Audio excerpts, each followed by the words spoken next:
प्यारे दर्शकों, असी इस वक्त लून मंडी तो टुंडा तलाव वाल आ रहे हैं।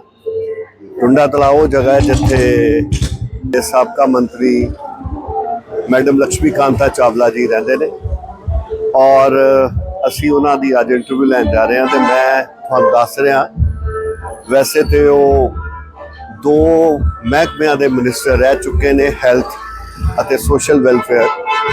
उन्होंने रिहाइश जी अज भी 40 गज के मकान च है और इलाका जरा बड़ा टाइट है, इस करके सामने इन्हों की सिक्योरिटी खड़ी है। और आओ इन्हों के घर से तुहानू असी बारे दसीए। शायद ही कोई ऐसा मिनिस्टर होए जिन्नी इन्नी उच्ची पदवियां हासिल की हो, मतलब 2 मिनिस्ट्रियां इंजॉय की हो और हालात है हुण। यह जी असी स्कूटी देख रहे हैं, ये इन्हां दे सिस्टर दी। आओ इन्हां दे नाल तुसी एक सिक्योरिटी गार्ड ही इत्थे? हाँ जी।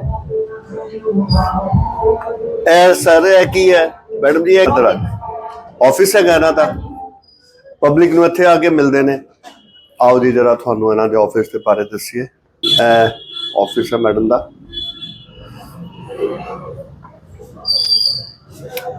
काफ़ी अच्छा है, बहुत बढ़िया। और मेरा ख्याल 7 फुट के उत्ते बाद बनाई गई लगी या छोटी छत उत्ते रिहायश है कहते। ए मैडम दे मेरा ख्याल जो इन्हों कोई मिलिया वो ने मदन लाल ढींगरा जी दिखाई दे रहे हैं, तिलक जी दी है।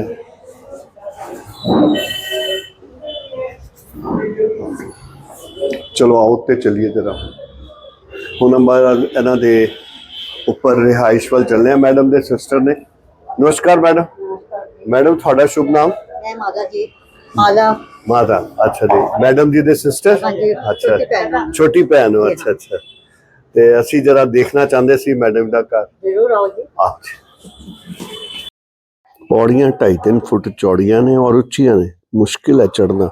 और कल नूं कोई बीमार शमार होए तो उन्होंने उपर ले जाना औखा। मैडम है की है? एक सेकंड, है की है? ये जी मैडम दी जेडी सिक्योरिटी घर रहंदी है, सिक्योरिटी वाले। सिक्योरिटी है। अच्छा अच्छा। उन्हां दे नहीं ऐसे उन मैडम दे घर आ रहे हैं। ते मैडम किचन है? हाँ जी किचन। बड़ी बड़ी किचन है जी। रसोई 4-6 दी ते होनी है। जरूरत तो ज्यादा है रसोई। हाँ रसोई जी। हाँ जी। नहीं निशा है। निशा है मैडम। असी 1 मिनट देख लिए। बेडरूम है? नहीं मैं वहीं सोती हूँ। लो अच्छा जी, 1 मिनट। मैडम का एक रूम है जी।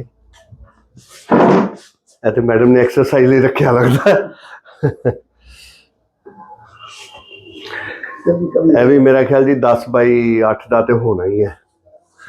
बहुत अच्छा है। बहुत बढ़िया जी, बहुत बढ़िया। आओ जी मैडम दे बेडरूम कम ड्राइंग रूम च चलिए। ये ऑल इन वन है जी। All in one. बैठक भी है, सब कुछ इत्थे ही है।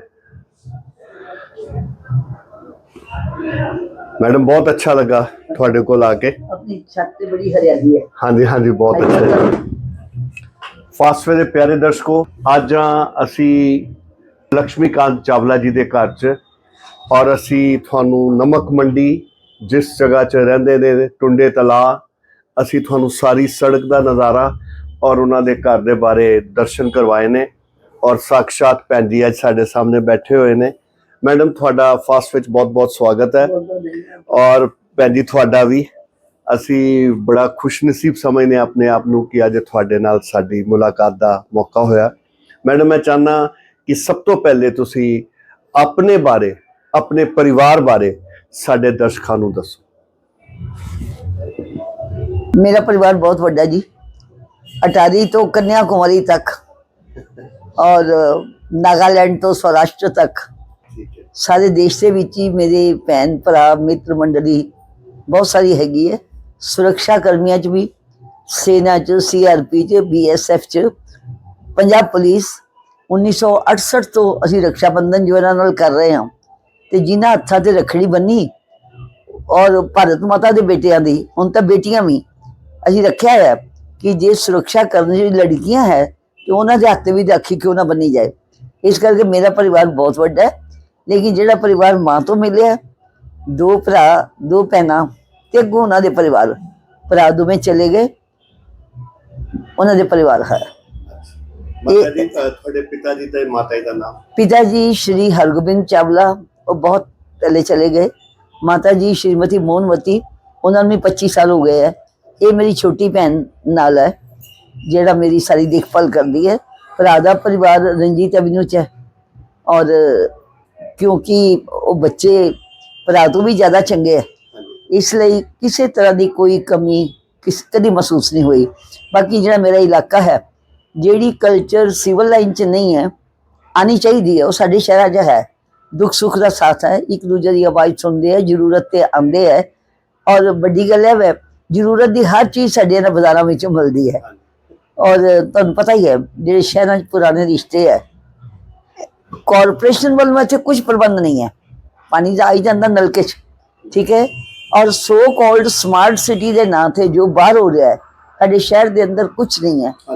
ਇਸ ਕਰਕੇ ਫਿਰ ਵੀ ਇੱਥੇ ਸੁੱਖ ਹੈ, ਜ਼ਿੰਦਗੀ ਦਾ ਨੇੜ ਹੈ, ਜਿਹੜਾ ਆਪਣਾਪਨ ਹੈ ਉਹ ਇੱਥੇ ਹੈਗਾ। ਮੈਡਮ, ਜੇ ਮੈਂ ਗਲਤ ਅੰਦਾਜ਼ਾ ਨਹੀਂ ਲਗਾ ਰਿਹਾ, ਤੁਸੀਂ 1940 ਦੇ ਕੋਲ ਪੈਦਾ ਹੋਏ? ਜੀ ਹਾਂ, 42 ਚ। ਠੀਕ ਹੈ ਨਾ ਜੀ। ਅੱਜ ਤੁਹਾਡੀ 80ਵਾਂ ਸਾਲ ਚੱਲਦੀ 82ਵਾਂ ਸਾਲ ਤੇ ਮੈਂ ਔਰ ਬੜੀ ਵਧੀਆ ਮੇਰਾ ਜਨਮ ਭਾਰਤ ਛੋੜੋ ਅੰਦੋਲਨ ਦੇ ਵਿੱਚ ਹੋਇਆ। ਅੱਛਾ 27 ਅਗਸਤ ਜਦੋਂ ਕਲਾਈਮੈਕਸ ਤੇ ਸੀ, ਮੇਰੇ ਮਾਤਾ ਜੀ ਨੇ ਮੈਨੂੰ ਦੱਸਿਆ ਸੀ, ਉਹ ਵੀ ਚਰਖਾ ਕੱਤਦੇ ਹੁੰਦੇ ਸੀ। ਉਹਨਾਂ ਨੇ ਦੱਸਿਆ ਸੀ ਕਿ ਜਦੋਂ ਹਾਲੇ ਉਹਨਾਂ ਦੀ ਸ਼ਾਦੀ ਨਹੀਂ ਸੀ ਹੋਈ, ਉਹ 12 ਸਾਲ ਦੇ ਸੀ, ਤੇ ਭਗਤ ਸਿੰਘ ਦੀ ਫਾਂਸੀ ਦਾ ਜਦੋਂ ਚੱਲਿਆ, ਉਦੋਂ ਵੀ ਉਹ ਭਗਤ ਸਿੰਘ ਜਿੰਦਾਬਾਦ ਕਰਦੇ ਬੱਚੇ ਗਲੀ ਦੇ ਨਮਕ ਮੰਡੀ ਦੇ ਇਲਾਕੇ ਦੇ ਸੜਕ ਤੇ ਨਿਕਲਦੇ ਸੀ। ਤੇ ਫਿਰ ਮਾਂ ਬਾਪ ਦੇ ਸੰਸਕਾਰ ਤਾਂ ਆਉਂਦੇ ਹੀ ਹੈ, ਔਰ 1942 ਦੇ ਵੈਸੇ ਵੀ ਆਣੇ ਹੀ ਆਣੇ ਹੈ। ਬਿਲਕੁਲ। ਤੇ ਮੈਡਮ, ਤੁਸੀਂ ਤੇ ਫਿਰ ਪਾਰਟੀਸ਼ਨ ਦੇ ਵਕਤ 5 ਸਾਲ ਦੀ ਸੀ, 5 ਸਾਲ ਦੀ ਸੀ। ਮੈਡਮ, ਤੁਸੀਂ ਸਕੂਲਿੰਗ ਕਿੱਥੋਂ ਕੀਤੀ? ਜਿਸ ਸਕੂਲ 'ਚ ਮੈਂ ਪਹਿਲੇ 10 ਸਾਲ ਪੜ੍ਹੀ, ਉਹ ਸਕੂਲ ਇੱਥੇ ਮਜੀਠ ਮੰਡੀ ਦੇ ਕੋਨੇ ਤੇ ਜਿੱਥੇ ਬੈਠੇ ਹੋਏ ਤੋਂ ਜਸਟ 15-20 ਗਜ ਦੂਰ, ਉਹਦਾ ਨਾਮ ਸੀ ਆਦਰਸ਼ ਮਹਿਲਾ। ਬਹੁਤ ਸਾਲ ਉਹ ਸਕੂਲ ਚੱਲਿਆ, ਔਰ ਜਿਹੜੇ ਚਲਾਏ ਸੀ ਜਿਨ੍ਹਾਂ ਨੇ, ਉਹਨਾਂ ਦਾ ਨਾਮ ਗਿਆਨ ਚੰਦ ਜੋਸ਼ੀ ਜੀ ਸੀ। ਸਾਰੀ ਮੈਨੇਜਮੈਂਟ ਨੂੰ ਤਾਂ ਮੈਂ ਨਹੀਂ ਜਾਣਦੀ, ਉਹ ਸਕੂਲ ਦੇ ਮੰਤਰੀ ਜੀ ਸੀ, ਕਿਉਂਕਿ ਉਹ ਬਹੁਤ ਯਦਾ ਕਦਾ ਆਉਂਦੇ ਸੀ। ਤੇ ਉਹ ਚਲਾਇਆ ਹੀ ਆਜ਼ਾਦੀ ਤੋਂ ਪਹਿਲੇ ਸੀ ਉਹਨਾਂ ਨੇ, ਦੇਸ਼ ਦੀਆਂ ਬੱਚੀਆਂ ਨੂੰ ਪੜ੍ਹਾਉਣ ਲਈ। ਔਰ ਜਦੋਂ ਮੈਂ ਸਕੂਲ 'ਚ ਪੜ੍ਹੀ ਹਾਂ, ਜਿਹੜੇ 10 ਸਾਲ ਮੈਨੂੰ ਯਾਦ ਹੈ, 10 ਸਾਲ ਮੈਂ ਪ੍ਰਭਾਕਰ ਕਰ ਗਈ, ਤੇ ਉਹ ਸਕੂਲ 'ਚ ਜਿਸ ਤਰ੍ਹਾਂ ਸਾਨੂੰ ਦੇਸ਼ ਭਗਤੀ ਦੀ ਗੁੜਤੀ ਦੇਣ ਵਾਲਾ ਸਕੂਲ ਸੀ। 26 ਜਨਵਰੀ 15 ਅਗਸਤ ਇੱਦਾਂ ਮਨਾਉਂਦੇ ਸਾਂ ਜਿਸ ਤਰ੍ਹਾਂ ਕਿਤੇ ਵਿਆਹ ਹੁੰਦਾ, ਕਈ ਦਿਨ ਤਿਆਰੀ ਹੁੰਦੀ ਸੀ, ਸੋਹਣੇ ਸੋਹਣੇ ਕੱਪੜੇ, ਗੁਲਾਬੀ ਰੰਗ ਦੇ ਦੁਪੱਟੇ ਔਰ ਦੇਸ਼ ਭਗਤੀ ਦੇ ਗੀਤ। ਇਹ ਆਦਰਸ਼ ਮਹਿਲਾ ਤੋਂ ਸਿੱਖਿਆ। ਤੇ ਉਸ ਤੋਂ ਬਾਅਦ ਮੈਂ, ਕਿਉਂਕਿ ਪ੍ਰਭਾਕਰ ਤੱਕ ਤਾਂ ਤੁਹਾਨੂੰ ਪਤਾ ਹੀ ਹੈ, ਅੱਗੇ ਲੋਕੀ ਬਾਈ ਪਾਰਟਸ BA ਕਰਦੇ ਸੀ, ਪਰ ਮੇਰਾ ਇਰਾਦਾ ਸੀ ਕਿ ਮੈਂ ਕਾਲਜ 'ਚ ਪੜ੍ਹਨਾ ਹੈ, ਔਰ ਉਸ ਕਰਕੇ ਮੈਂ ਮੈਟ੍ਰਿਕ ਵੀ ਇੱਥੇ ਕੀਤੀ, ਆਪਣੇ ਹੀ ਇਹਨਾਂ ਬਾਜ਼ਾਰਾਂ 'ਚੋਂ ਹੀ, ਨਮਕ ਮੰਡੀ 'ਚੋਂ, ਉੱਥੇ आहूजा कन्या ਸਕੂਲ 'ਚੋਂ। ਔਰ ਉਸ ਤੋਂ ਬਾਅਦ ਫਿਰ ਕਾਲਜ 'ਚ ਚਲੀ ਗਈ।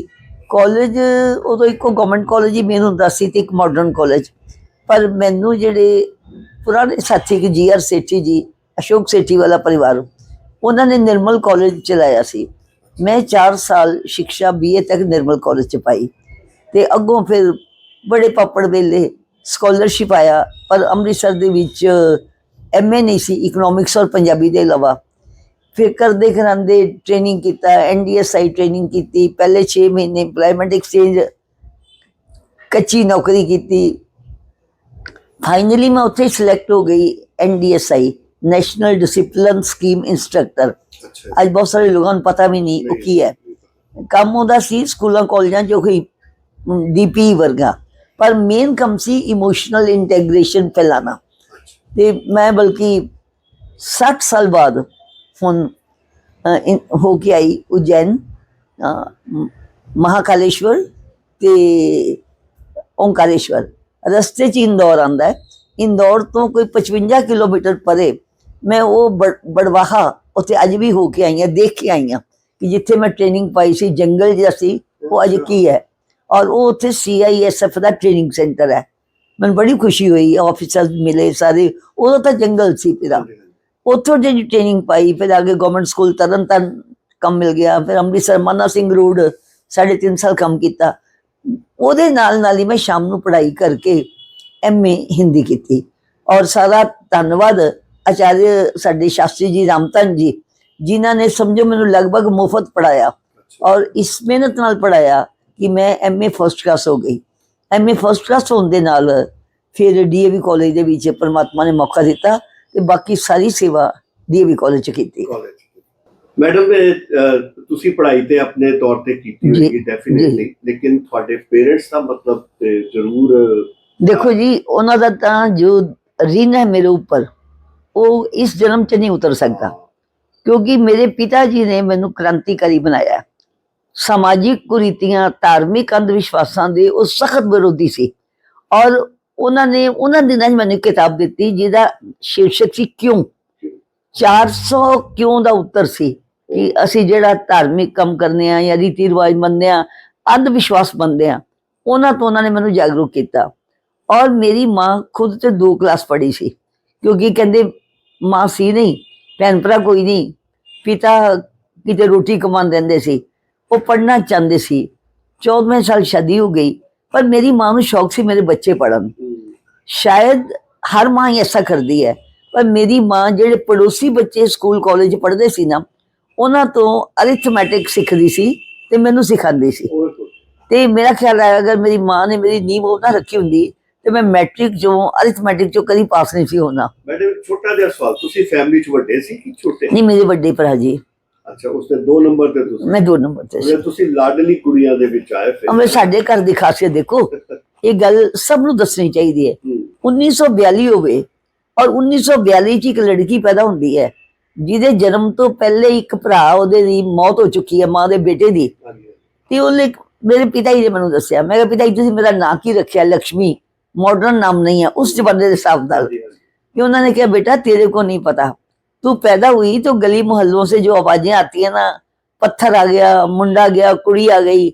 तो मेरी दादी उस तो भी कितनी चंगी, उसने बाहर आवाज देती खिड़की तो, खबरदार किसी ने कहा मेरे घर पत्थर आया है, मेरे घर लक्ष्मी आई है। ये 1942 की जागृति मेरी दादी की भी, पिता की भी, और उससे नाम लक्ष्मी पड़ गया।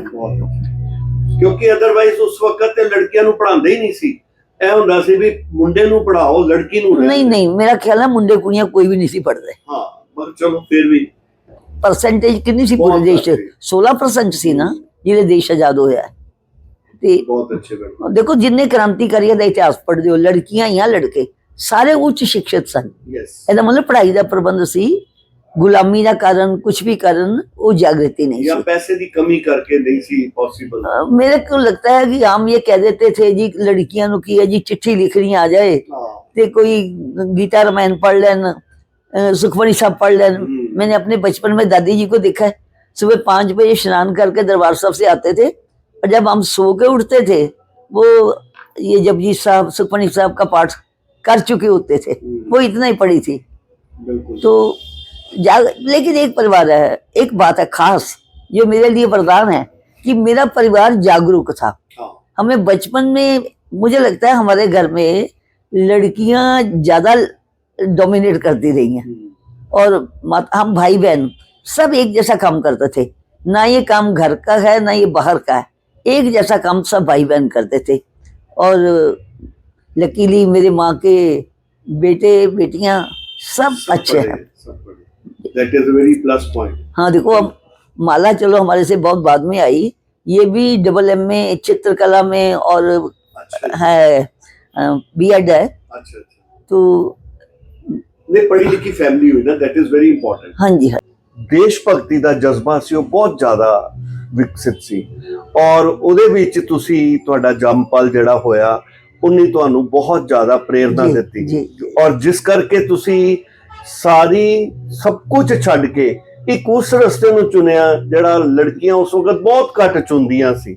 ਜੀ ਮੈਂ ਮੈਂ ਕਹਿੰਦਾ ਜੀ ਰਸਤਾ ਜਾਣ ਕੇ ਕੋਈ ਨਹੀਂ ਚੁੰਦਾ, ਹਾਂਜੀ, ਇਹ ਤੁਹਾਡੇ ਅੰਦਰਲੇ ਸੰਸਕਾਰ ਵਾਤਾਵਰਨ ਜਿਸ ਦਾ ਬੀਜ ਤਾਂ ਪਾ ਦਿੱਤਾ, ਉਹਨੂੰ ਪਾਣੀ ਕਿਹੋ ਜਿਹਾ ਮਿਲਿਆ, ਹਵਾ ਕਿਵੇਂ ਮਿਲੀ, ਧੁੱਪ ਕਿੰਨੀ ਮਿਲੀ, ਇਹ ਸਾਰਾ ਉਹਦੇ ਤੇ ਹੀ ਡਿਪੈਂਡ ਕਰਦਾ ਹੈਗਾ। ਤੇ ਪਹਿਲੇ ਪਰਿਵਾਰ, ਫਿਰ ਸਕੂਲ, ਫਿਰ ਆਸ-ਪਾਸ ਕੁਝ ਸਮਾਜ ਸੇਵਕ ਕਾਰਜਕਰਤਾ ਦੇਖੇ, ਫਿਰ ਰਾਸ਼ਟਰੀ स्वयं सेवक संघ। बचपन जो मेरे पिता जी ਨੂੰ ਮੈਂ ਦੇਖਿਆ ਸੰਘ ਦੀ ਸ਼ਾਖਾ ਤੇ ਜਾਣਾ ਸਵੇਰੇ, ਔਰ ਸੰਘ ਦੇ ਜਿਹੜੇ ਸੰਸਕਾਰ ਹੈ ਨਾ ਉਹ ਦੇਸ਼ ਨਾਲ ਜੁੜਦੇ ਹੈ। ਬਹੁਤ ਸਾਰਾ ਸਾਹਿਤ ਮੇਰਾ ਸ਼ੌਕ ਸੀ। ਕਾਲਜ ਪੜ੍ਹਦਿਆਂ ਵੀ ਮੈਂ ਲਾइब्रेरी 'ਚ ਬੈਠ ਕੇ ਬਹੁਤ ਜ਼ਿਆਦਾ ਪੜ੍ਹਨ ਦੀ ਸ਼ੌਕੀਨ ਸੀ, ਔਰ ਮੈਂ ਪੜ੍ਹਦੀ ਸੀ ਮਹਾਤਮਾ ਗਾਂਧੀ ਜੀ ਦੀ ਆਤਮ ਕਥਾ, ਨਹਿਰੂ ਜੀ ਦੇ ਲਿਖੇ ਹੋਏ ਗ੍ਰੰਥ, ਸਰਦਾਰ ਪਟੇਲ, ਰਜਿੰਦਰ ਪ੍ਰਸਾਦ, ਵਿਨੋਬਾ ਭਾਵੇ, ਔਰ ਫਰੀडम फाइटर ਭਗਤ ਸਿੰਘ ਤੋਂ ਲੈ ਕੇ ਚੰਨਾ ਮਾਂ ਤੱਕ ਉਹਨਾਂ ਨੂੰ ਪੜ੍ਹਨਾ ਜਿਹੜਾ ਨਾ ਉਹ ਮੇਰਾ ਸ਼ੌਕ ਸੀ। ਤੇ ਫਿਰ ਜੈਸੇ ਸਾਹਿत्य को पढ़ोगे उसका असर तो आएगा ही आएगा। और मैडम 2009 ਦੇ ਵਿੱਚ ਉਹਲੇ ਮਿਨਿਸਟਰ ਸੀ ਤੇ ਮੈਂ ਪੰਜਾਬ ਗਵਰਨਮੈਂਟ ਨੂੰ ਕਿਹਾ ਕਿ ਬਈ 1909 ਚ ਸਾਡਾ ਅੰਮ੍ਰਿਤਸਰ ਦਾ ਪੁੱਤਰ ਸ਼ਹੀਦ ਹੋਇਆ, ਔਰ ਦੁਨੀਆ ਦਾ ਪਹਿਲਾ ਕ੍ਰਾਂਤੀਕਾਰੀ ਜਿਹਨੇ ਬ੍ਰਿਟਿਸ਼ ਸਾਮਰਾਜਵਾਦੀਆਂ ਦੀ ਛਾਤੀ ਤੇ ਜੱਗ ਗੋਲੀ ਮਾਰੀ, ਉਹਦਾ ਤੁਸੀਂ ਰਾਜ ਸਤਰੀय कार्यक्रम ਤੇ ਕਰੋ।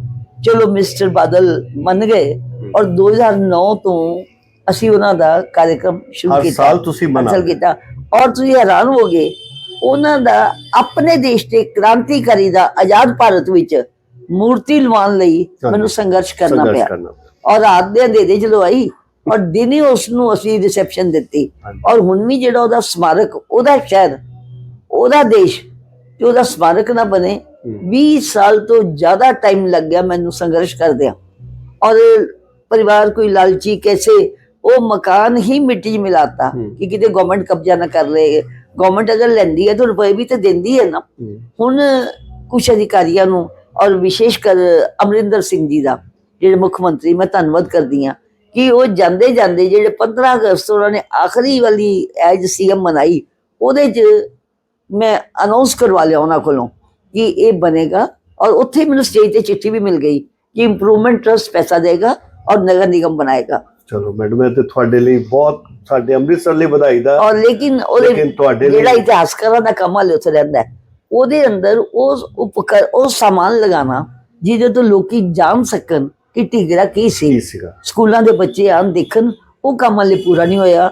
ਮੈਂ ਰਾਜਪਾਲ ਜੀ ਤੋਂ ਲੈ ਕੇ ਸਾਰੇ commissioner, local self government minister, mister Nijjar Amritsar ਦੇ ਜਿਹੜੇ ਮੰਤਰੀ ਬਣੇ, ਸਾਰਿਆਂ ਨੂੰ ਕਿਹਾ, ਲੇਕਿਨ ਹਾਲੇ ਧਿਆਨ ਨਹੀਂ ਜਾ ਰਿਹਾ ਹੁੰਦਾ। ਇਹ ਅਫਸੋਸ ਦੀ ਗੱਲ ਹੈ। नहीं मैडम, मैं भी जरूर होएगा जे ਤੁਹਾਡਾ ਉਪਰਾਲਾ ਸ਼ੁਰੂ ਤੁਹਾਡਾ ਸਹਿਯੋਗ ਹੈ ਤਾਂ ਜ਼ਰੂਰ ਹੋਏਗਾ। नहीं मैडम, जरूर ਤੁਹਾਡਾ ਆਸ਼ੀਰਵਾਦ ਚਾਹੀਦਾ।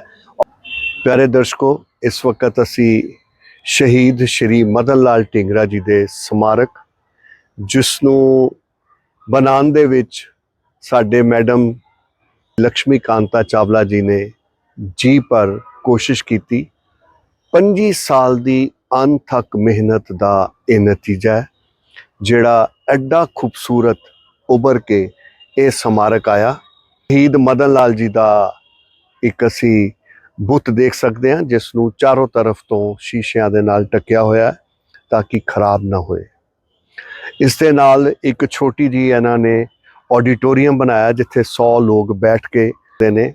ਇੱਕ ਹਾਰਟੀਕਲਚਰ ਦਾ ਡਿਪਾਰਟਮੈਂਟ ਹੈ, ਔਰ ਉਸ ਦੇ ਨਾਲ ਇੱਕ ਮਿਊਜ਼ੀਅਮ ਦੀ ਸਥਾਪਨਾ ਕੀਤੀ ਹੈ ਜਿੱਥੇ ਸ਼ਹੀਦ ਸ਼੍ਰੀ ਮਦਨ ਲਾਲ ਜੀ ਦੇ ਨਾਲ ਜੁੜੀ ਹੋਈ ਜਿਹੜੀ ਵਸਤੂਆਂ ਨੇ ਉਹ ਇਕੱਤਰਿਤ ਕਰਨ ਦੀ ਕੋਸ਼ਿਸ਼ ਕੀਤੀ ਜਾ ਰਹੀ ਹੈ।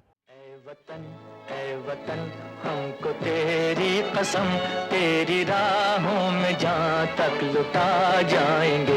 फूल क्या चीज है तेरे कदमों पे हम भेंट अपने सरों की चढ़ा जाएंगे। ऐ वतन हमको तेरी कसम, तेरी राहों में जहाँ तक लुटा जाएंगे। ऐ वतन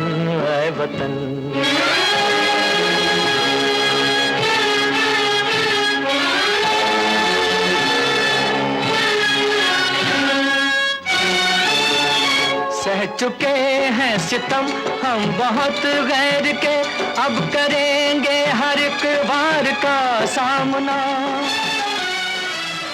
सह चुके हर करम अपना करेंगे, हर करम अपना करेंगे, ऐ वतन तेरे लिए दे दिया है जान भी देंगे, ऐ वतन तेरे लिए दे दिया है जान भी देंगे, ऐ वतन तेरे लिए।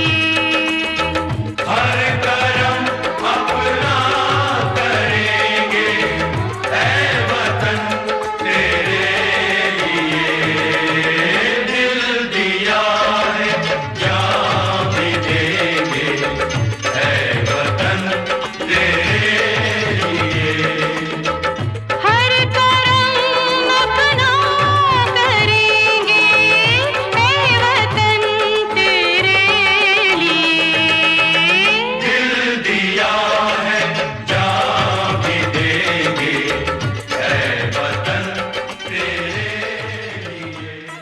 ਔਰ ਤੁਸੀਂ ਇੰਨਾ ਕੁਝ ਕਰ ਰਹੇ ਹੋ ਮੈਡਮ, ਇਹ ਤੇ ਤੁਹਾਡਾ ਇੱਕ ਸਟਰਗਲ ਸੀਗੀ। ਅਗਰ ਮੈਂ ਯਾਦ ਕਰਾਵਾਂ 70 ਦਾ ਦਹਾਕਾ ਤੇ 84 ਦਾ ਦਹਾਕਾ, ਅਸੀਂ ਉਸ ਵਕਤ ਪੰਜਾਬ ਉਗਰਵਾਦ ਤੋਂ ਲੰਘ ਰਿਹਾ ਸੀ, ਉਹ ਇੱਕ ਵੱਖਰੀ ਸੀ। ਮੈਂ ਜਿਹੜੀ ਗੱਲ ਕਰਨਾ ਚਾਹੁੰਦਾ, ਜੀ ਸ਼ਾਇਦ ਉਸ ਵਕਤ ਅਖਬਾਰ 'ਚ ਕੋਈ ਦਿਨ ਐਸਾ ਹੋਏ ਜਿੱਥੇ 5 ਜਾਂ 7 ਖਬਰਾਂ ਨਾ ਲੱਗੀਆਂ ਹੋਣ, ਔਰਤ ਜਲ ਗਈ, ਔਰਤ ਡਿੱਗ ਗਈ, ਔਰਤ ਮਰ ਗਈ।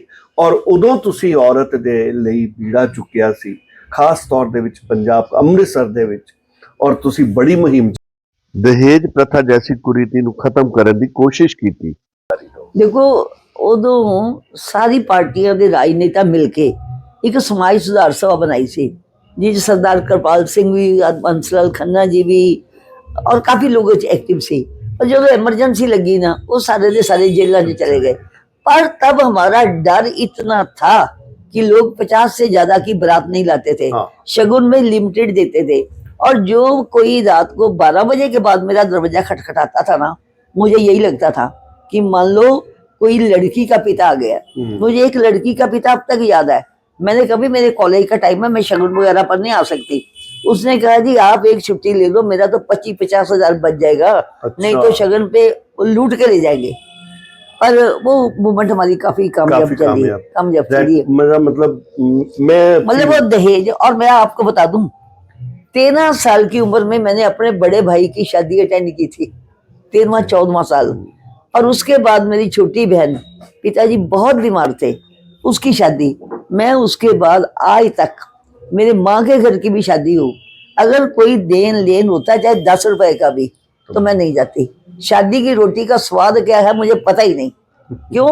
क्योंकि जो नियम मेरे लिए, वो मेरे परिवार के लिए है, पहले परिवार के लिए, फिर समाज के लिए। मैं बाद में जाती हूँ, अगले के घर में शुभकामनाएं बधाई दे आती हूँ, जो मेरी ड्यूटी है कर आती हूँ, लेकिन उन रस्मों में मैं नहीं जाती जहाँ लड़की वाले देते जाएं और लड़के वाले लेते जाएं। आखिर लड़की पैदा करके क्या गुनाह किया माँ बाप ने? फौज की फौज खड़ी हो जाती है, 30-30 लोग, इनको सूट दो, इनको साड़ी दो, इनको गहने दो, इनको अंगूठी दो, आखिर हमें लेने का अधिकार क्या है? बिल्कुल। प्यारे दर्शकों, मैं थानू दसदा चला, मैडम दी उस वक्त दी ऐसी लड़ाई सी जिस दे विच इकल्ला ही झंडा लैके जिस जगह च इन्हां नूं खबर मिलदी सी, जाके उस और लड़की नूं न्याय दिलाउण दी कोशिश करदे। और मैं थानू एक होर गल दसां, पिछे थोड़े साल पहले दी गल है, मैडम ने ਜਿਹੜੇ ਘਰ ਉਜੜ ਗਏ, ਫੈਮਲੀਆਂ ਵੰਡ ਤੇ ਜਾ ਰਹੀਆਂ ਸੀ, ਡਾਈਵੋਰਸ ਹੋ ਰਹੇ ਸੀ, ਝਗੜੇ ਹੋ ਰਹੇ ਸੀ ਹਸਬੈਂਡ ਵਾਈਫ 'ਚ, ਉਹਨਾਂ ਨੂੰ ਸੁਲਝਾਉਣ ਲਈ ਵੀ ਇੱਕ ਸੈੱਲ ਕਾਇਮ ਕੀਤਾ। ਮੇਰੇ colleague college lecture, even DAV college ਲੜਕਿਆਂ ਦੇ ਵੀ ਲੈਕਚਰ, ਹਾਂਜੀ, ਪ੍ਰੋਫੈਸਰ ਤਰੀਰਾਮ ਸਮੇਤ, ਔਰ ਮੇਰੇ ਕਾਲਜ ਚੋਂ ਬਹੁਤ ਸਾਰੇ ਲੈਕਚਰ, ਉਹਨਾਂ ਨੇ ਸਾਨੂੰ ਸਹਿਯੋਗ ਦਿੱਤਾ ਔਰ ਅਸੀਂ ਚੱਲਦੇ ਹਾਂ। ਇੱਕ ਗੱਲ ਖਾਸ ਆਈ, ਮੈਨੂੰ ਮਿਸਟਰ ਰਬੈਰੋ ਤੇ KPS ਗਿੱਲ ਸਾਹਿਬ ਯਾਦ ਆ ਰਹੇ ਆ। ਹਾਂਜੀ, ਅੱਜ ਕੱਲ ਫਰਕ ਪੈ ਗਿਆ ਸਮਾਜ ਦਾ, ਬਹੁਤ ਫਰਕ ਪੈ ਗਿਆ 30 ਸਾਲ 'ਚ। ਉਦੋਂ ਕੀ ਸੀ ਕਿ ਆਏ ਦਿਨ ਕੋਈ ਨਾ ਕੋਈ ਲੜਕੀ, ਜੈਸੇ ਕਰਨਾਟਕ ਦੀ ਲੜਕੀ ਪੰਜਾਬ 'ਚ ਵਿਆਹੀ ਗਈ, ਉਹਨੂੰ ਸੁਣਨ ਵਾਲਾ ਕੋਈ ਨਹੀਂ। ਔਰ ਸਾਡੇ ਅਸਾਮ ਦੀਆਂ ਬੱਚੀਆਂ ਜਿਨ੍ਹਾਂ ਦੇ ਪਤੀ ਇੱਥੇ ਕੰਮ ਕਰਦੇ ਆ ਨਾਲ ਆ ਗਈਆਂ, ਗੁਜਰਾਤ ਤੋਂ ਆ ਗਈਆਂ। ਤਾਂ ਅਸੀਂ ਮੈਂ KPS ਗਰਲ ਸਾਹਿਬ ਤੇ ਰਿਬੈਰੋ ਸਾਹਿਬ ਨੂੰ ਕਿਹਾ, ਮੈਂ ਕਿਹਾ ਵੀ ਤੁਸੀਂ ਸਾਨੂੰ ਇੱਕ ਆਫਿਸ ਤੇ ਪੁਲਿਸ ਦੇ 4 ਕਰਮਚਾਰੀ ਮਹਿਲਾ ਦੇ ਦਿਓ, ਸੋਸ਼ਲ ਵਰਕਰ ਨਾਲ ਲੱਗ ਜਾਣਗੀਆਂ ਔਰ ਤੁਸੀਂ ਦੇਖੋਗੇ ਕਿ ਅਸੀਂ ਕ੍ਰਾਂਤੀ ਕਰ ਦਿਆਂਗੇ। ਜਿਹਨੂੰ ਕੋਈ ਮਤਲਬ ਦੇ ਗੈਟ ਵੈਂਟੀਲੇਟਰ, ਉਹਨਾਂ ਨੂੰ ਆਪਣੀ ਗੱਲ ਕਹਿਣ ਨੂੰ ਕੋਈ ਜਗ੍ਹਾ ਮਿਲ ਜਾਏਗੀ। ਔਰ ਉਹਨਾਂ ਨੇ ਸਾਰਾ ਕ੍ਰੈਡਿਟ KPS ਗਿੱਲ ਨੂੰ ਜਾਂਦਾ ਹੈ। ਉਹਨਾਂ ਨੇ ਸਿਟੀ ਕੋਤਵਾਲੀ ਸਾਨੂੰ ਜਗ੍ਹਾ ਦਿੱਤੀ, ਉੱਥੇ ਸ਼ਕਤੀ ਆਫਿਸ ਆਪਣੇ ਸੁਰੇਸ਼ ਅਰੋੜਾ ਜੀ ਉਦੋਂ SSP ਸੀ, ਉਹਨਾਂ ਕੋਲੋਂ ਪੁੱਛ ਕੇ ਅਸੀਂ ਸੰਗਠਨ ਦਾ ਨਾਮ ਸ਼ਕਤੀ ਰੱਖਿਆ। ਨਾ ਸੇਵਾ ਨਾ ਸਹੇਲੀ, ਤੁਹਾਡੇ ਅੰਦਰ ਜਿਹੜੀ ਇਨਰ ਤਾਕਤ ਹੈ ਉਹਨੂੰ ਅਸੀਂ ਜਗਾਣਾ ਹੈ, ਜੈਸੇ ਦੀਪਕ ਸੇ ਦੀਪਕ ਜਲਦਾ ਹੈ, ਉਹ ਅਸੀਂ ਕੀਤਾ। ਔਰ ਉਸ ਤੋਂ ਬਾਅਦ ਤੱਕ ਬੜੇ ਕੰਮ ਕੀਤੇ। ਸ਼ਕਤੀ ਤੋਂ ਅਸੀਂ ਸਿਲਾਈ ਸਕੂਲ ਵੀ ਖੋਲ੍ਹਿਆ ਹੈ, ਸ਼ਕਤੀ ਦੇ ਨਾਲ ਅਸੀਂ ਨਾਟਕ ਵੀ ਕੀਤੇ ਹੈ, ਕੰਨਿਆ ਭਰੂਣ ਹੱਤਿਆ ਦੇ ਵਿਰੁੱਧ ਵੀ ਕੰਮ ਸ਼ਕਤੀ ਵੱਲੋਂ ਕੀਤਾ ਹੈ। ਔਰ ਬਾਜ਼ਾਰਾਂ ਜਿਹੜੇ ਮਹਿਲਾਵਾਂ ਦੇ ਗੰਦੇ ਪੋਸਟਰ ਲਾਏ ਹੁੰਦੇ ਸੀ, ਉਹ ਵੀ ਅਸੀਂ ਪੌੜੀ ਆਪ ਚੁੱਕ ਕੇ ਚਲੀਆਂ ਜਾਂਦੀਆਂ ਸਾਂ ਸੜਕ ਤੇ, ਉਹ ਗੰਦੇ ਪੋਸਟਰ ਲਾਉਣ ਵਾਸਤੇ। ਇੱਕ ਬੜੀ ਅੱਛੀ ਟੀਮ ਸੀ, ਲੇਕਿਨ ਲੜਾਈ ਮੇਰੀ ਇੰਨੀ ਨਹੀਂ ਕਰਨੀ ਪਈ। ਔਰਤ ਹੋਣ ਦੀ ਸਜ਼ਾ ਮੈਨੂੰ ਭੁਗਤਣੀ ਪਈ ਹੈ। ਇਹ ਗੁਰੂ ਨਾਨਕ ਦੇਵ ਯੂਨੀਵਰਸਿਟੀ ਜਦੋਂ ਲਾਅ ਦੀ ਕਲਾਸ ਸ਼ੁਰੂ ਹੋਈ ਇਵਨਿੰਗ ਕਾਲਜ ਫੋਰੈਸਟ ਸਕੂਲ ਚ, ਤੇ ਉੱਥੇ ਮੈਨੂੰ ਪਤਾ ਲੱਗਾ 74 ਚ ਕਿ ਜੀ ਉਹ ਲੜਕੀਆਂ ਨੂੰ ਦਾਖਲਾ ਨਹੀਂ ਦਿੰਦੇ। शर्त की है ग्रेजुएट हो वो ते वर्किंग हो। मैंने वहां गई, मुझे पता लगा ये लड़की, ये दाखला नहीं मिलेगा, इवनिंग कॉलेज है, दाखला नहीं मिलेगा। उस समय के VC, उस समय लॉ डिपार्टमेंट के हेड, कोई भी महिला को दाखला देने के पक्ष में नहीं थे। मुझे 2 साल लड़ाई करनी पड़ी। वो लड़ाई मैंने अकेली लड़ी। सिर्फ मिसेज नारू एक बटाला में थी, अभी अभी उनका स्वर्गवास हुआ है 92-94 साल की उम्र पे। एक वो रोटरी के थे, उन्होंने ऑल इंडिया वुमेन कॉन्फ्रेंस नहीं, शायद रोटरी था, उन्होंने आवाज उठाई और किसी ने नहीं। 2 साल लड़ाई करके, यानी मुझे औरत होने की सजा मिली, 2 साल में दाखिल नहीं हो सकी। और 76 में मुझे वहां दाखिला मिला और 76 से 79 तक फिर मैंने LLB पूरा किया। केवल इसलिए कि जो दरवाजा औरत के लिए बंद है वो दरवाजा मुझे खुलवाना। और 7 में मेरे पिताजी दुनिया से गए। मुझे पता लगा कि दुर्गाना मंदिर महिलाओं को मेंबर नहीं बनाते। मैं गई, मैंने फार्म भरा, कहते जी नहीं, सनातन धर्म के विरुद्ध है महिलाओं को मेंबर बनाना। अब ये सीधी लड़ाई है, सनातन धर्म ही तो महिलाओं की पूजा करता है मंदिरों में, ठीक है। वहां तो ये कहा जाता है यत्र नार्यस्तु पूज्यन्ते रमन्ते तत्र देवता। मैं पूजा नहीं चाहती। मैं एक बात कहती थी, हमें देवी मान के पूजा मत करो, हमें पाम की जूती भी मत मानो, हम इंसान है ना, हमें इंसान की तरह जीने दो। और फिर तब भी हमने 2 साल आंदोलन किया दुर्गाना मंदिर के आंगन में। हम शाम को कॉलेज लेक्चर हमारी, अच्छा, और ढोलक बजाकर बैठती थी, कुछ सामाजिक कार्यकर्ता भी। और मंदिर था, मंदिर की मर्यादा तो रखनी थी। और कीर्तन करते, परिक्रमा में घूमते। 79 या 80 के अप्रैल में दुर्गाना जनरल बॉडी की मीटिंग हुई। तो उन्होंने कहा भी नहीं, महिलाएं मेंबर बनेंगी। एक्चुअली तो वो लक्ष्मीकांता को नहीं बनाना चाहते थे, सीधी बात। उसके बाद भी उन्होंने, किसी ने अपनी घरवाली बना ली, किसी ने बेटी, 2-3 मेंबर बना ली। 97-8 में मुझे वहां मेंबरशिप मिली, पर जनरल मेंबर।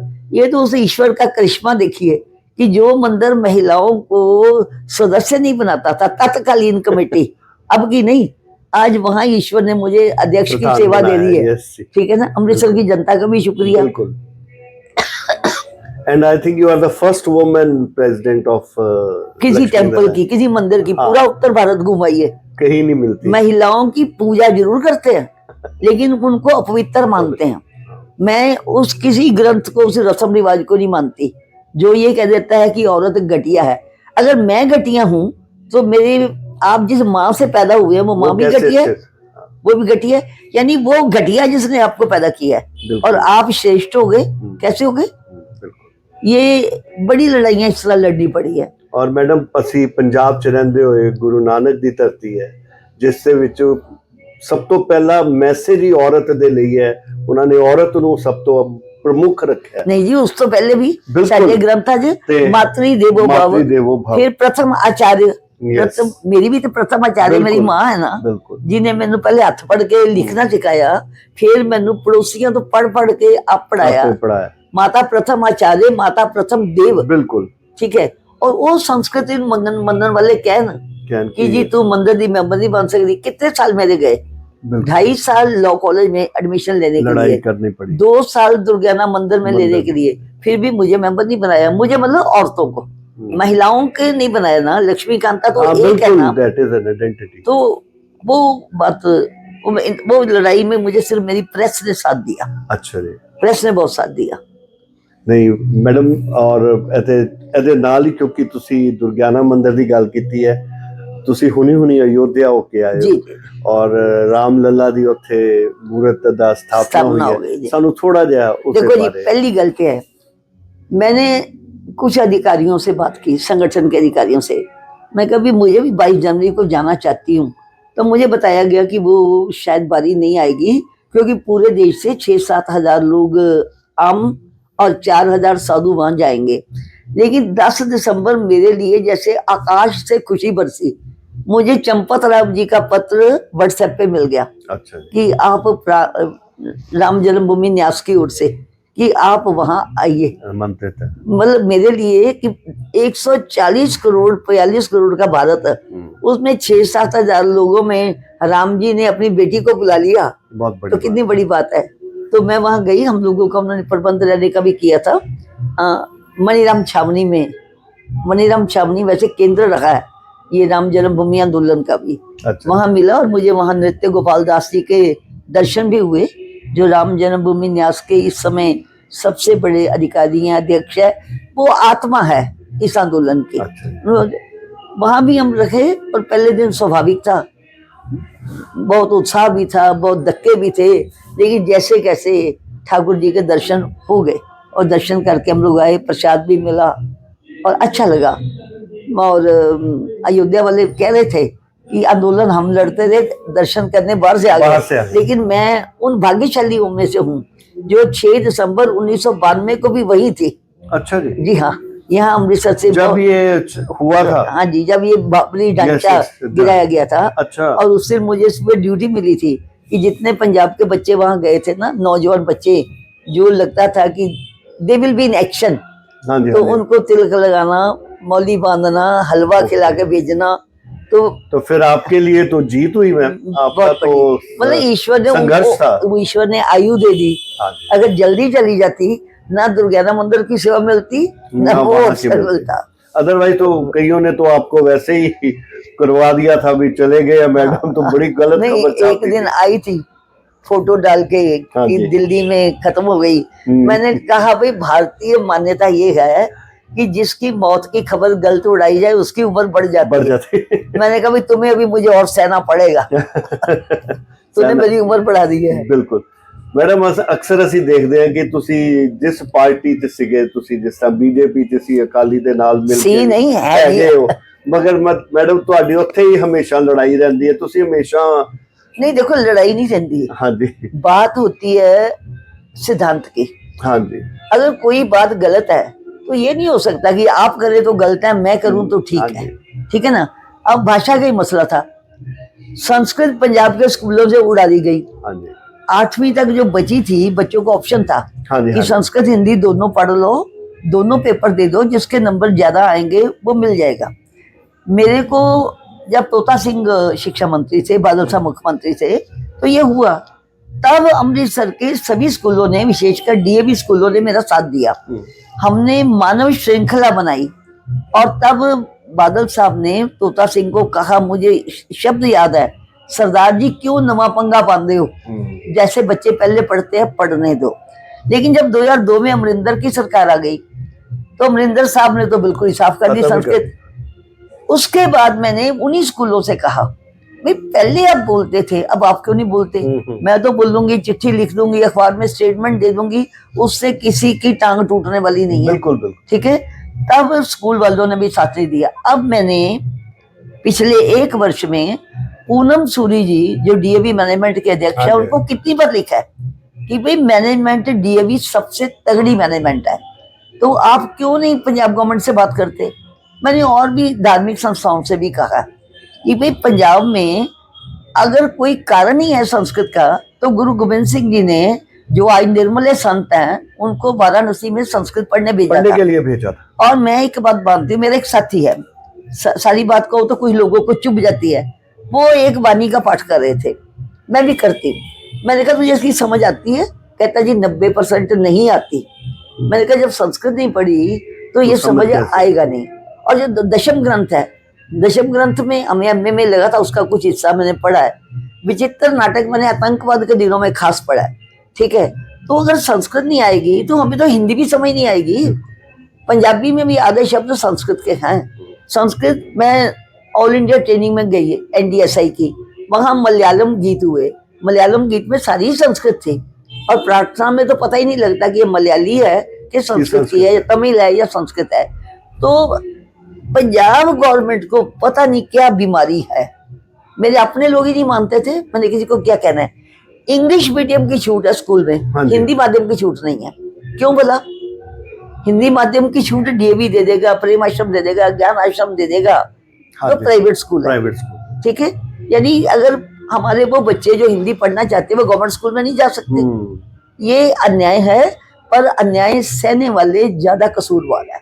भगवान कृष्ण का यही उपदेश है कि अन्याय करना पाप है, तो अन्याय सहना महापाप है। यस। और महापाप कर रहे, हाँ जी, हाँ जी। ये माता पिता क्यों नहीं कहते? एक्चुअली जब तक मैडम गवर्नमेंट सपोर्ट नहीं ना करती नहीं, तब तक ये लोकतंत्र है। लोग मांगते हैं तो सरकारें देती है। एक बार एक मंत्री ने मुझे कहा था, कोई बात हुई, कहता है लोग सानू कहते कि ये गली बनवा दियो, नाली बनवा दियो, बिजली हाँ। बनवा दियो, ट्रांसफर करवा दियो। Education कोई बिल्कुल। कहता है शिक्षा में सुधार हाँ, करो। बिल्कुल बिल्कुल। ये यथा राजा तथा प्रजा का युग नहीं, यथा प्रजा तथा राजा। बिल्कुल ठीक है। तो मैडम ਤੁਸੀਂ ਹੁਣ ਆਉਣ ਵਾਲਾ कैसा समा देखते हो? मैं निराशावादी नहीं, अच्छा, ठीक है, ठीक है। और संभवामी युगे युगे पर विश्वास रखती। ठीक है जी। कोई ना कोई ऐसा महापुरुष हिंदुस्तान को मिलता रहेगा। मैंने थोड़े दिन पहले एक आर्टिकल लिखा है कि मुझे आज देश को जरूरत है एक और विनोबा भावे की। जब ये बच्चों को, नौजवानों को गैंगस्टर कहकर मरना पड़ता है, और वो गैंगस्टर है भी, हाँ जी, हाँ जी। हत्याएं करते हैं, हत्या उनकी हो जाती है। बिल्कुल जी। मैंने सरकारों से बड़ी बार कहा है, और देश के साधु संतों से मुझे सबसे ज्यादा शिकायत है। लाखों नहीं करोड़ों साधु संत हैं। मैंने बहुत बार लिखा है कि एक एक जिला, एक एक संगठन संभाल ले, एक गांव में एक साधु बैठ जाए, तो इन बच्चों को नशों से छुड़ाओ, अपराध से छुड़ाओ, देश की धरती से जुड़े, विदेशों में ना भागे। पर कोई आता ही नहीं। सरकारों ने आज तक, विनोबा भावे ने डाकुओं का आत्मसमर्पण कराया था। हाँ जी, हाँ जी। उनका जिस दिन डाकू तहसीलदार को फांसी होनी थी ना, उस दिन उसने विनोबा भावे को लिखा मैं आपसे मिलना चाहता हूँ। और विनोबा भावे उसमें कश्मीर में थे। उन्होंने अपने शिष्य को भेजा, शिष्य ना कहिए, उनके जो सहायक थे, और उन्होंने आके कहा कि बहुत से डाकू सुधर सकते हैं, आत्मसमर्पण करना चाहते हैं, जरा उनकी खबर तो लो। अगर कट्टर दुर्दांत आतंकवादी नहीं, डाकू आतंकवादी होते हैं, विनोबा भावे ने समर्पित करवा लिए। अगर उन्होंने लाखों हजारों एकड़ जमीन लोगों से लेके बेजमीनों को दे दी, तो आज कोई साधु संत अपने अपने मठ आश्रम में रहें, केवल कथा से कुछ नहीं होने वाला है। हालांकि मैं श्रद्धालु हूँ, नास्तिक नहीं हूँ, आस्तिक हूँ, पर भगवान कृष्ण ने एक बात कही है कि कर्म तो करो। उन्होंने कहा है यत यत आचरति श्रेष्ठ तत् एव इतरो जना स यत प्रमाणम कुरुते लोका तत् अनुवर्तते। उसका अर्थ ये है कि जो किसी युग के महान पुरुष करते हैं, लोग उसी का अनुकरण करते हैं, और जिसको वो प्रमाणित कर देते हैं, सब लोग उसके रास्ते पर चलते हैं। जी हाँ, आज जरूरत ये है कि हमारे ये साधु संत निकलें, गली गली में आए, और हर गांव को अपना केंद्र बनाएं, और सरकारें ये विश्वास रखें कि जिसको ये अच्छा कहेंगे वो अच्छा है। उसने अपराध भी किया तो जो कानून के अनुसार बनती सजा है दें, और उनको मुख्य धारा में लाए। गोली कोई इलाज नहीं है, सोल्यूशन। कुछ विदेशों में गए, कुछ नशे से मारे गए, कुछ आतंकवादी बन के मारे गए, कुछ गैंगस्टर मारे गए। बेटे तो पंजाब की धरती के या हिंदुस्तान की धरती के मारे जा रहे हैं। बिल्कुल बिल्कुल। तो आज उनको फील्ड में आने की जरूरत है। और ये जो शहरों के मंचों पर समाज सेवा का नाटक होता है ना, हाँ जी। ये किसी काम का नहीं है। और मैंने देखा है कि अपने आप को खुद ही कह के स्वयंभू समाज सेवक, हाँ जी, ये जो बन रहे हैं ना, हाँ। बहुत पहले एक शंकराचार्य जी ने कहा था, तब 66 करोड़ थे हम हिंदुस्तानी। उन्होंने कहा था कि एक बच्चे को पढ़ा दो, समझो 1/66 करोड़ भारत पढ़ गया। ऐसे ही बीमारी का इलाज कर दो, भूखे को अन्न दे दो, काम दे दो, बिल्कुल तो थ्योरी से काम नहीं होने वाला। ਯੈਸ ਫਸਟ ਵੇ ਦੇ ਪਿਆਰੇ ਦਰਸ਼ਕੋ, ਅੱਜ ਅਸੀਂ ਉਸ ਜਗ੍ਹਾ 'ਚ ਬੈਠੇ ਹੋਏ ਹਾਂ। ਇਹ ਪ੍ਰੋਫੈਸਰ ਲక్ష్ਮੀ ਕਾਂਤਾ ਚਾਵਲਾ ਜੀ ਦੀ 25 ਸਾਲ ਦੀ ਅਣਥੱਕ ਮਿਹਨਤ ਦਾ ਨਤੀਜਾ ਹੈ, ਜਿਹੜਾ ਢੀਂਗਰਾ ਸਮਾਰਕ ਇਹਨਾਂ ਨੇ ਆਪਣੀ ਮਿਹਨਤ ਦੇ ਨਾਲ ਲੋਕਾਂ ਨੂੰ ਕਹਿ ਕੇ ਬਣਵਾਇਆ। ਔਰ ਅੱਜ ਅੰਮ੍ਰਿਤਸਰ ਦੀ ਇਹ ਧਰੋਹਰ ਹੈ। ਅੰਮ੍ਰਿਤਸਰ ਦਾ ਬੱਚਾ ਸੀ, 26 ਸਾਲ ਦੀ ਉਮਰ ਦੇ ਵਿੱਚ ਕਰਜ਼ਨ ਵਾਇਲੀ ਨੂੰ ਮਾਰਨ ਦੇ ਬਾਅਦ ਸ਼ਹੀਦ ਹੋ ਗਿਆ। ਲੇਕਿਨ ਇਹ ਉਹ ਅਨਸੰਗ ਹੀਰੋ ਸੀ ਜਿਸ ਦੇ ਬਾਰੇ ਕੋਈ ਨਹੀਂ ਸੀ ਜਾਣਦਾ। ਜਦੋਂ ਸ਼ਹੀਦ ਊਧਮ ਸਿੰਘ ਜੀ ਦੀ ਅਸਥੀਆਂ ਲੈਣ ਦੇ ਲਈ ਭਾਰਤ ਸਰਕਾਰ ਨੇ 74 ਦੇ ਵਿੱਚ ਇੱਕ ਜਥਾ ਇੰਗਲੈਂਡ ਦੇ ਵਿੱਚ ਪੈਨਸਵਿਲਾ ਜੇਲ੍ਹ ਦੇ ਵਿੱਚ ਭੇਜਿਆ, ਤੇ ਉਹ ਜਿਸ ਵੇਲੇ ਸਮਾਨ ਇਕੱਠਾ ਕਰਕੇ ਜਾਣ ਲੱਗੇ ਤੇ ਉਹਨਾਂ ਨੇ ਕਿਹਾ ਜੀ 1 ਮਿੰਟ ਠਹਿਰੋ, ਇੱਕ ਹੋਰ ਵੀ ਬੰਦਾ ਤੁਹਾਡਾ ਮਰਿਆ ਪਿਆ ਜੇ, ਉਹਦਾ ਨਾਂ ਜੇ ਮਦਨ ਲਾਲ ਢੀਂਗਰਾ, ਉਹਦੀ ਵੀ ਲੈ ਜਾਓ। ਕੌਣ? ਉਹ ਕਹਿੰਦੇ ਜੀ ਉਹ ਕੌਣ ਹੈ, ਕਿਸੇ ਨੂੰ ਪਤਾ ਹੀ ਨਹੀਂ ਸੀ। ਵਾਰਤਾਲਾਪ ਹੋਈ, ਫੋਨ ਤੇ ਫੋਨ ਹੋਏ, ਤੇ ਬਾਅਦ ਚ ਪਤਾ ਲੱਗਾ ਵੀ ਇਹ ਵੀ ਇੱਕ ਸ਼ਹੀਦ ਸੀ ਜਿਹੜਾ ਅੰਮ੍ਰਿਤਸਰ ਦਾ ਵਾਸੀ ਸੀ। मैं उस जेल होके आई हूँ जी, पैटर्न विलेज जेल च, ਅੱਛਾ ਜੀ। क्योंकि मदन लाल ढींगरा 1909 च ते ਹਾਂਜੀ ਊਧਮ ਸਿੰਘ जी 1940 च, ਹਾਂਜੀ दोवें ही उत्थे फांसी चढ़े। ਹਾਂਜੀ और जब तक मैं पहुंची मैं दस्या गया कि फांसी वाला कमरा भी उन्होंने तोड़ दिता सी, फिर भी ਉਹਦੀਆਂ ਦੀਵਾਰਾਂ ਚ ਆਉਂ ਲੱਗਦਾ ਸੀ ਜਿਸ ਤਰ੍ਹਾਂ ਮੇਰੇ ਆਪਣੇ ਦੇਸ਼ ਦੇ ਭਰਾ, ਆਪਣੇ ਭਰਾ ਅੱਜ ਵੀ ਜੈ ਹਿੰਦ ਵੰਦੇ ਮਾਤਰਮ ਕਰ ਰਹੇ ਆ। ਮੈਡਮ, ਮੈਂ ਤੇ ਸਭ ਤੋਂ ਜ਼ਿਆਦਾ ਤੁਹਾਨੂੰ ਵਧਾਈ ਦੇਣਾ। ਮੈਂ ਸੱਚ ਕਹਿ ਰਿਹਾ, ਮੈਂ ਬੜਾ ਖੁਸ਼ ਨਸੀਬ ਹਾਂ ਕਿ ਮੈਂ ਅੱਜ ਤੁਹਾਡੇ ਨਾਲ ਬੈਠਾ ਔਰ ਤੁਹਾਡੇ ਵਿਚਾਰ ਸਾਂਝੇ ਕਰ ਰਿਹਾ ਲੋਕਾਂ ਦੇ ਨਾਲ। ਇਹ ਅੰਮ੍ਰਿਤਸਰ ਦਾ ਉਹ ਬੱਚਾ ਸੀ, ਦੋਨੋਂ ਸ਼ਹੀਦ ਊਧਮ ਸਿੰਘ ਜੀ ਵੀ ਔਰ ਸ਼ਹੀਦ ਮਦਨ ਲਾਲ ਢੀਂਗਰਾ ਜੀ ਵੀ। ਲੇਕਿਨ ਮਦਨ ਲਾਲ ਢੀਂਗਰਾ ਜੀ ਦੇ ਬਾਰੇ ਕਿਸੇ ਨੇ ਕੁਝ ਨਹੀਂ ਲਿਖਿਆ, ਨਾ ਹੀ ਇਸ ਨੂੰ ਕਦੀ ਪਹਿਚਾਨਿਆ, ਜਦ ਕਿ ਇਹ ਉਹ ਸ਼ਖਸ ਸੀ ਜਿਸ ਨੇ ਪੱਗ ਪਾ ਕੇ ਕਰਜ਼ਨ ਵਾਇਲੀ ਦਾ ਮਰਡਰ ਕੀਤਾ ਸੀ। ਜੀ ਤਾਂ ਕਿ ਉਹ ਇੱਕ ਦੱਸਣਾ ਚਾਹੁੰਦਾ ਸੀ, ਸੰਬੋਧਿਤ ਕਰ ਰਹੀ ਸੀ ਪੱਗ ਕਿ ਪੰਜਾਬ ਦਾ, ਲੇਕਿਨ ਕਿਸੇ ਨੇ ਉਹਨੂੰ ਪਹਿਚਾਨ ਨਹੀਂ ਦਿੱਤੀ। ਇਹ ਤੁਹਾਡਾ ਉਪਰਾਲਾ ਸੀ। ਇਸ ਬੰਦੇ ਨੂੰ ਇਸ ਦਾ ਆਪਣਾ ਡਿਊ ਰਿਸਪੈਕਟ ਤੁਸੀਂ ਦਿਲਵਾਈ ਹੈ। ਸਾਡੇ ਉੱਤੇ ਕਰਜ਼ ਸੀ, ਕਰਜ਼ ਹੋਣਾ ਸੀ। ਚਾਹੀਦਾ। ਔਰ ਮੈਡਮ ਮੈਂ ਦੱਸ ਦਵਾਂ, ਸਵਰਕਰ ਨੇ ਅਗਰ ਸਫਰ ਕੀਤਾ, ਅਗਰ ਸਵਰਕਰ ਦੀ ਜੀਵਨੀ ਨੇ ਸਫਰ ਕੀਤਾ, ਅਗਰ ਤੁਸੀਂ ਕਹਿ ਰਹੇ ਹੋ ਉਸਨੇ ਮਦਨ ਲਾਲ ਢੀਂਗਰਾ ਕਰਕੇ ਕੀਤਾ, ਉਸਦੀ ਯਾਰੀ, ਔਰ ਉਸਨੇ ਦੇਖਿਆ ਇਸ ਬੱਚੇ ਨੇ, ਕਿਉਂਕਿ ਸੇਮ ਏਜ ਦੇ ਨੇ ਦੋਨੋਂ, ਹਮ ਉਮਰ ਨੇ, ਲੇਕਿਨ ਸਵਰਕਰ ਦਾ ਮੁਕਾਬਲਾ ਕੋਈ ਨਹੀਂ ਸੀ ਕਰ ਸਕਦਾ। ਹੀ ਵਾਜ਼ ਅ ਵੈਰੀ ਗੁੱਡ ਓਰੇਟਰ। ਜਿਹੜਾ ਉਹਨੂੰ ਸੁਣਦਾ ਸੀ ਉਹਦਾ دیਵਾਨਾ ਹੋ ਜਾਂਦਾ ਸੀ। ਜੀ ਤੇ ਉਹ ਕਹਿੰਦਾ ਹੈ ਕਿ ਇਸ ਬੰਦੇ ਨੇ, ਫਰਾਂਸ 'ਚ ਸੀ ਸਵਰਕਰ, ਉਹ ਫਰਾਂਸ ਤੋਂ ਇੰਗਲੈਂਡ ਆਉਂਦਾ ਹੈ ਸਿਰਫ ਮਦਨ ਲਾਲ ਢੀਂਗਰਾ ਨੂੰ ਉਹਦੀ ਡਿਊ ਜਗ੍ਹਾ ਦੇਣ ਦੇ ਲਈ। ਜੀ ਔਰ ਅਖਬਾਰ 'ਚ ਜੋ ਛਪਦਾ it is only because of Savarkar. ਸਬਰ ਔਰ ਤੁਸੀਂ ਮਦਨ ਲਾਲ ਢੀਂਗਰਾ ਨੂੰ ਦੁਬਾਰਾ ਜਿੰਦਾ ਕੀਤਾ। ਔਰ ਅਸੀਂ ਸੱਚ, ਮੈਂ ਬਹੁਤ ਇਸ ਵਕਤ ਆ ਕੇ ਮੈਂ ਬੜਾ, ਤੁਸੀਂ ਕਹਿ ਸਕਦੇ ਹੋ, ਇਮੋਸ਼ਨਲ ਹੋ ਗਿਆ। ਇੱਕ ਸਾਡੇ ਉੱਤੇ ਸਾਡੇ ਸ਼ਹੀਦਾਂ ਦਾ ਕਰਜ਼ ਹੈ, ਹਾਂਜੀ ਮੈਮ, ਜੇ ਥੋੜਾ ਜਿਹਾ ਵੀ ਅਸੀਂ ਚੁਕਾ ਸਕੀਏ। ਬਿਲਕੁਲ। ਬਲਕਿ ਮੈਂ ਤੇ ਜਿਸ ਦਿਨ ਇਹਦਾ ਉਦਘਾਟਨ ਕੀਤਾ ਹੈ, ਮੈਂ ਸਰਕਾਰ ਦੇ ਪ੍ਰਤੀਨਿਧੀ ਨਿੱਜਰ ਸਾਹਿਬ ਵੀ ਸੀ, ਮੈਂ ਕਿਹਾ ਵੀ ਊਧਮ ਸਿੰਘ ਤੇ ਢੀਂਗਰਾ ਵੱਖੋ ਵੱਖ ਕਿਉਂ? ਹਾਂਜੀ ਜਦੋਂ ਊਧਮ ਸਿੰਘ ਦਾ ਸਮਾਰਕ ਬਣਾਇਆ ਸੀ ਤੇ ਢੀਂਗਰਾ ਨਾਲ ਹੋਣਾ ਚਾਹੀਦਾ ਹੈ, ਔਰ ਇੱਥੇ ਢੀਂਗਰਾ ਦੇ ਵਿੱਚ ਊਧਮ ਸਿੰਘ ਨੂੰ ਕਿਉਂ ਨਹੀਂ ਲਿਆਂਦੇ? ਹਾਂਜੀ ਪਰ ਅਗਲੇ ਦਿਨ ਨਿੱਜਰ ਸਾਹਿਬ ਚਲੇ ਗਏ ਪਦ ਤੋਂ, ਹਾਂਜੀ। ਜਿਹੜਾ ਸਰਕਾਰੀ ਮੰਤਰੀ ਨਹੀਂ ਰਹੇ। ਅੱਛਾ ਅੱਛਾ, ਨਹੀਂ ਤਾਂ ਮੈਂ ਤਾਂ ਕਹਿੰਦੀ ਸੀ ਇੱਥੇ ਇਹਦੇ ਵਿੱਚ ਹੀ ਉਹਦੀ ਮੂਰਤੀ ਲਗਵਾਓ, ਬਿਲਕੁਲ ਅਸੀਂ ਦੋਵਾਂ ਦੀ ਇਕੱਠੇ ਪੂਜਾ ਕਰੀਏ। ਬਿਲਕੁਲ, ਦੇ ਵਾਕਈ ਪੂਜਨੀਏ ਨੇ ਮੈਂ। ਬਿਲਕੁਲ ਜੀ। ਤੇ ਮੈਡਮ, ਅਸੀਂ ਪੁਰਾਣੀ ਇੰਟਰਵਿਊ ਨੂੰ ਤੁਹਾਡੀ ਕੰਟੀਨਿਊ ਕਰਦੇ ਹੋਏ ਕੱਲ ਦੀ ਜਿਹੜੀ ਗੱਲ ਅਸੀਂ ਕੰਟੀਨਿਊ ਕਰ ਰਹੇ ਸੀ, ਉਹਦੇ ਵਿੱਚ ਅਸੀਂ ਗੱਲ ਕਰ ਰਹੇ ਸੀਗੇ ਜਿਹੜੀ ਲਿਵ ਇਨ ਰਿਲੇਸ਼ਨ ਦੇ ਉੱਤੇ, ਉਹਦੇ ਬਾਰੇ। देखो, लिव इन रिलेशनशिप यानी सह जीवन यानी व्यभिचार, अपना मैरिड लाइफ छोड़ के कोई भी स्त्री, कोई भी पुरुष किसी दे नाल शारीरिक संबंध बना के रहे, कि उन्होंने बड़ा सोहना जिहा ना देता सह जीवन, लिव इन। एक्चुअली वो लिव इन नहीं है, वो परिवारों से बाहर निकलना है, परिवारों को तोड़ने वाली बात है। हिंदुस्तानी समाज में परिवार की, माता पिता की, संतान की पहचान होती है, माता पिता से बच्चों की पहचान होती है। बिल्कुल। हम यूरोप नहीं बन सकते जहाँ सिंगल मदर्स रह रही हैं, बच्चे रह रहे हैं और सरकार उनको पालने के लिए दे रही है। हमारी संस्कृति में इसका कोई स्थान नहीं। जिस सरकार ने, जिस अदालत ने इस ऑर्डर को, इस नियम को मान्यता दी है, उसने हमारा सामाजिक ढांचा, पारिवारिक ढांचा छिन्न भिन्न करने की तैयारी कर दी है। कई लड़कियां आत्महत्या कर ली जी, मेरे साथ बलात्कार हो गया जी। जब तुम उसके साथ रहने ही चली गई हो, किस लिए गई हो? हाँ। तो ये पारिवारिक जीवन को तोड़ रहा है, ये सामाजिक ढांचा खराब कर रहा है। मैं तो अब भी प्रधानमंत्री से अपील करती हूँ कि इसको खत्म करो, इसको कानूनी मान्यता ना दो। ये व्यभिचार है, ये अवैध संबंध है, ये परिवारों को तोड़ने का विदेशी षड्यंत्र है। और वैसे भी मैडम ਅਸੀਂ अपनी संस्कृति तो दूर हो रहे हैं इस ਗੱਲ ਨੂੰ अपना के, मतलब जड़ा तो कट्टे जा रहे हैं। ਕੱਟੇ ਜਾ ਰਹੇ हैं।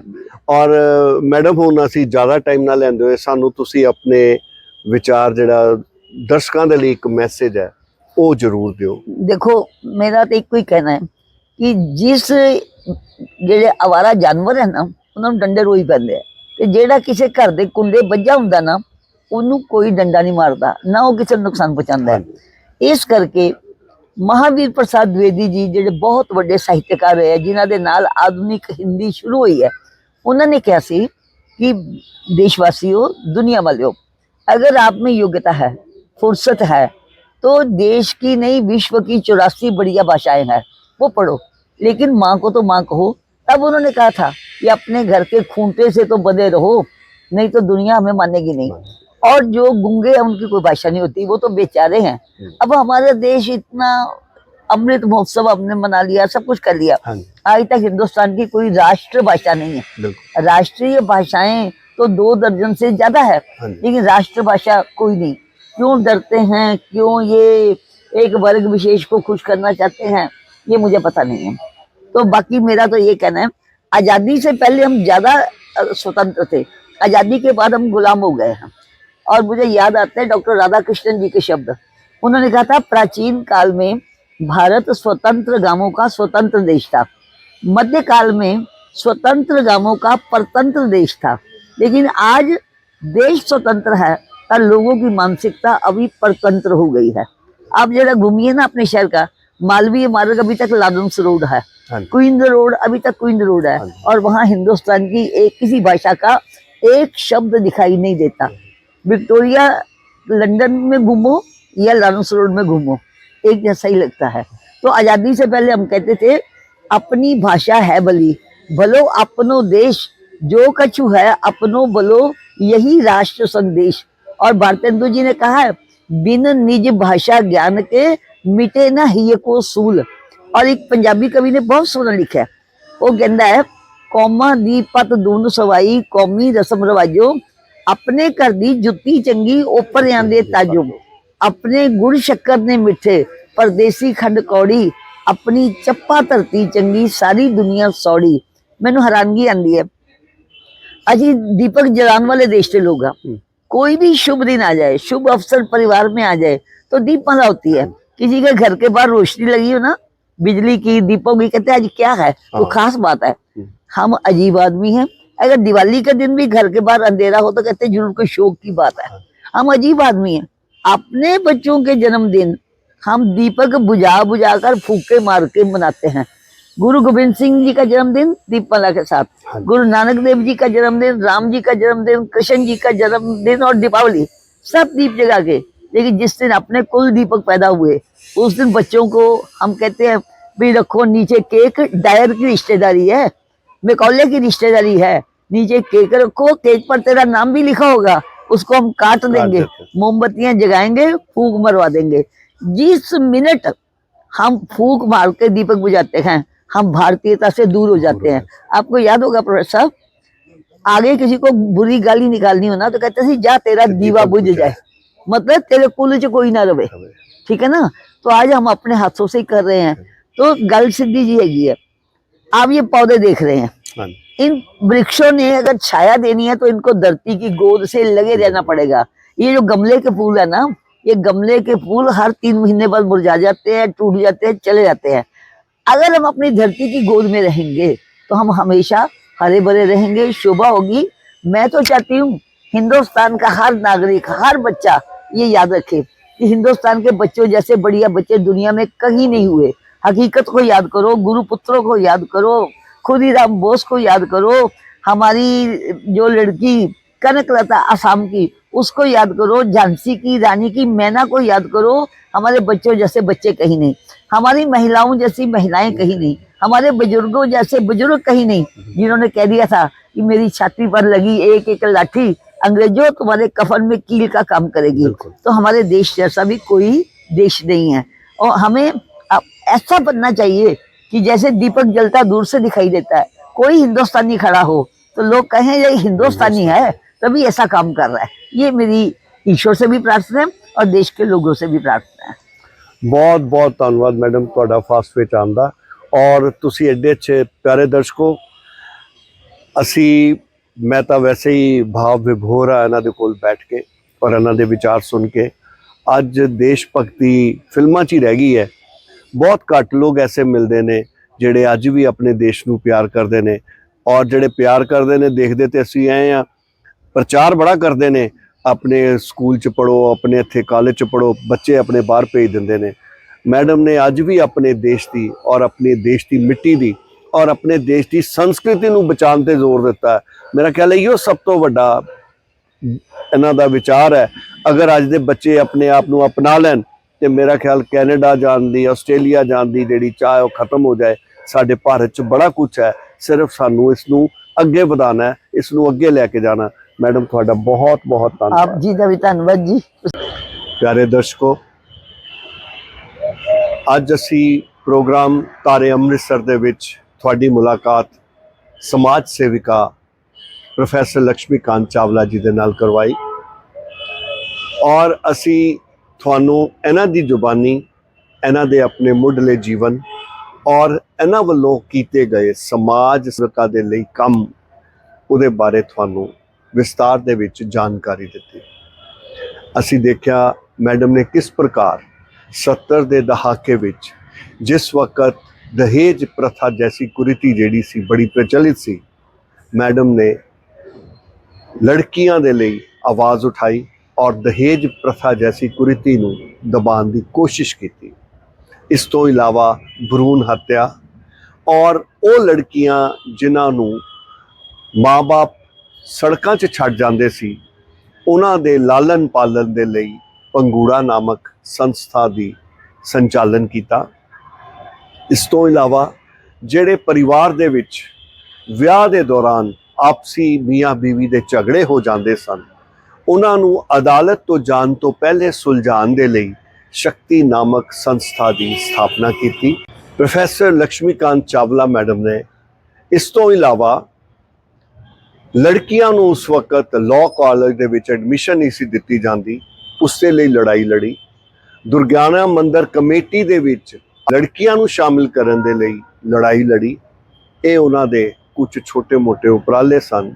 ਕਹਿਣ ਦਾ ਭਾਵ ਇਹ ਹੈ ਕਿ ਮੈਡਮ ਨੇ ਜੋ ਜੋ ਹੋ ਸਕਿਆ ਔਰਤਾਂ ਨੂੰ ਉਹਨਾਂ ਦੇ ਹੱਕ ਦਿਲਾਉਣ ਦੇ ਵਿੱਚ ਬਹੁਤ ਯਤਨ ਕੀਤੇ।